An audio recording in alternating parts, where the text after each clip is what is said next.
Hello, it's me again.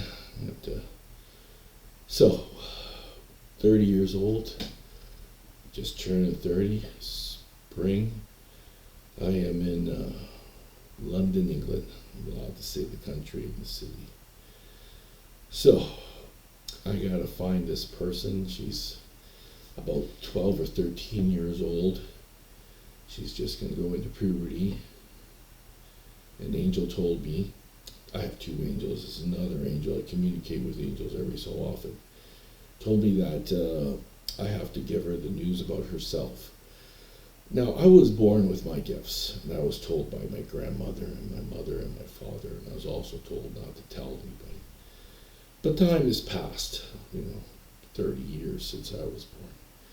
So this lady, this young girl, child, is going to be a woman, has got to be told by me that she's going to have the same type of abilities and be able to do the same things.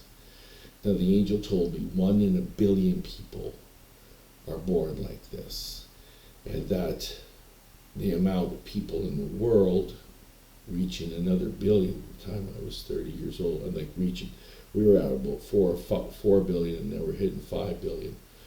Don't quote me on that, I can't remember because the numbers are there. But anyway, finding this person is going to be a little bit difficult. So I'm in London, England. My sister is engaged to a soccer player. I'm not going to say which sister, which soccer player. That's private information. The only things I can talk about is usually myself, and that's about it.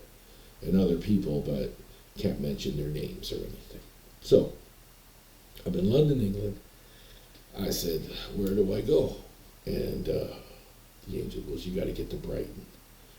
And Brighton is a port city. It has lots of fairs. Right now, about a month has passed since I've been in England. And, it's the end of May. It's getting warm. It's nice. June's coming up, and the fairs are going to start. So I get there, and sure enough, fairs are all starting. You got your people that work in the fair and this and that. And I presume because the person I'm supposed to meet is not in Brighton, but some people there are from the place where I'm supposed to meet. Because I also know the population is only about 10,000 at the most. So it's a small community, not super large. 5 to 10,000, don't quote me on that either. And I'm 30, so the child's only 13, 14, or 12 or 13 or 14. I don't know exactly how old she was, but I knew that her life was changing. So it's going to be weird having this older gentleman talking to this younger girl. So I knew that I would have to have some help. So they told me to go to a bar. And I'm pretty good in public places. I feel things, I can see things that are going to happen, and I know things. So there was two males there that were drinking. And I was already entertaining waitresses and stuff like that with psychic readings and stuff, and they were all fascinated. But something told me, like, this wasn't a ghost or a spirit or an angel. It was just something told me. It says, those two gentlemen, you got to get to know them. They're from the place you need to go. So I said, okay. So I said to the waitresses, there was like 3 of them, and they did all 3 readings on them, and they were amazed. And I said to them, listen, please, I need to meet those 2 gentlemen. And I said, no, I'm not gay or anything. It's just something that I got to do. And then I have to go and meet them and find out where they're from. And so sure enough, they arranged it that we met, and they were really happy, and I did a reading on them as well. And they were amazed. So now I find out that they're from this town that I got to go to. Because I also know about this town, because there's a lot of small towns, that it hasn't rained there in about a year.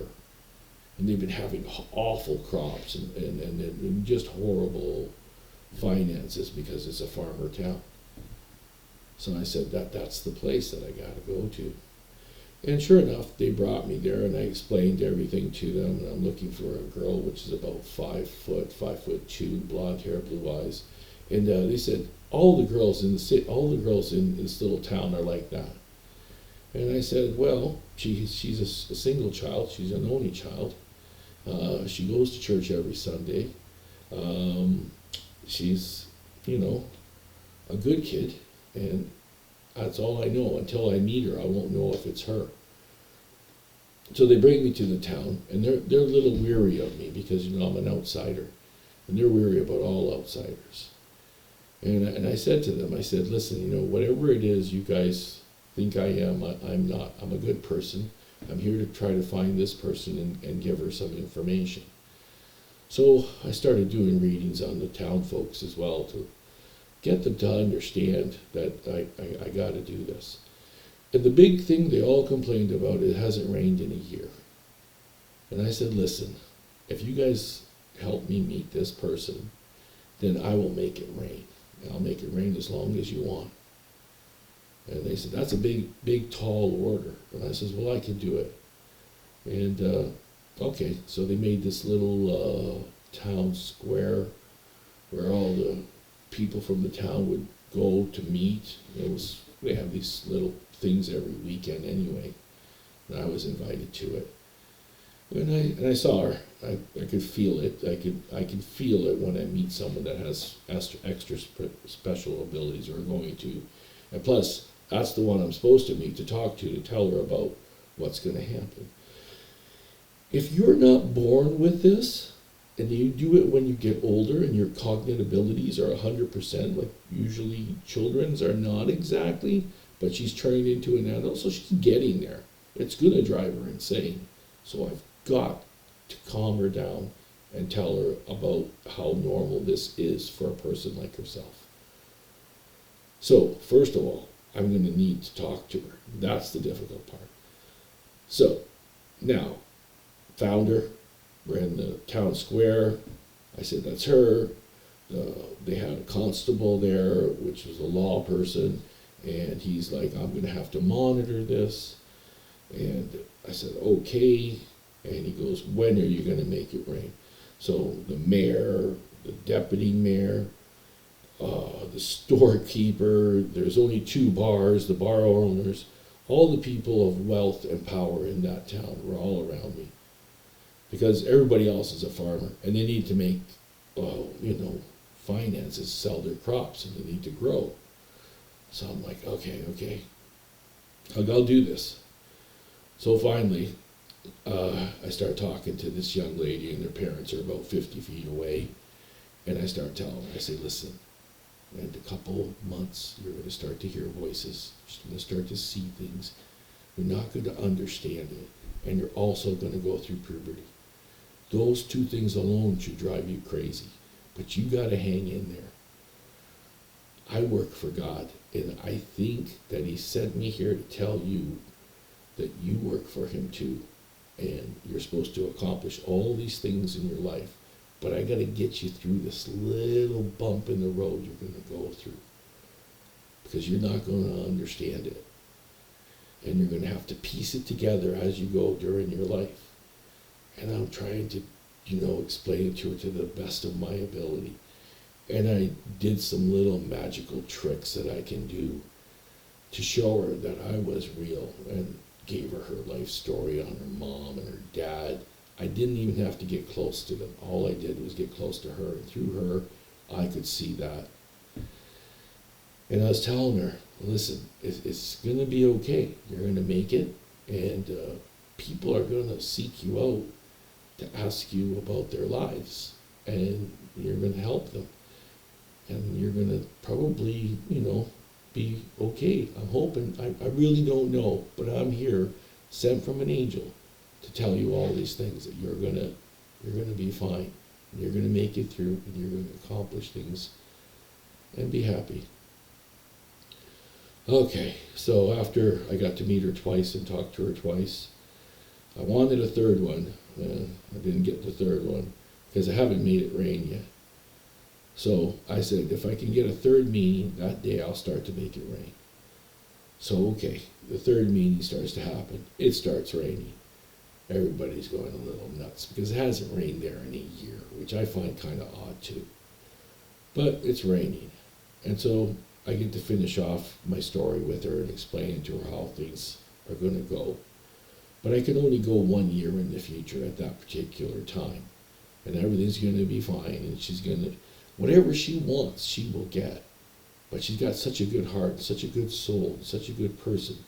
She really wants nothing for herself but to help others. And like myself, she was Roman Catholic as well. And perhaps God sent me to her because of the way I am, and because of my religious beliefs. She had the same. But anyway, 20 minutes to 45 minutes, I talked to her on the third time, and I was saying my goodbyes. I started to leave. Now, this time, we're in a closed area. It's like there's where they hold their dances and stuff like that. It's not huge, but I was about to leave. And they stopped me, and they says, it's only been raining for about an hour. I said, what? And they said, you're not leaving till it rains for at least 2 days. I said, well, I don't know if I can do that. And they said, if you can't do that, we're going to lynch you. I said, I can do it. I can do it, no problem. It's going to rain for 2 days, no problem. And sure enough, they made accommodations for me to stay another 2 days, and it rained for 2 days. And then I felt really bad. I says, you want more rain? I'll stick around for another day. And it rained for another day. And then as I was leaving, the rain stopped. I thought that was really cool. But I'm pretty sure I went way over 5 minutes. I'm sorry. But anyway, this is Birdy's story. True, believe it or not.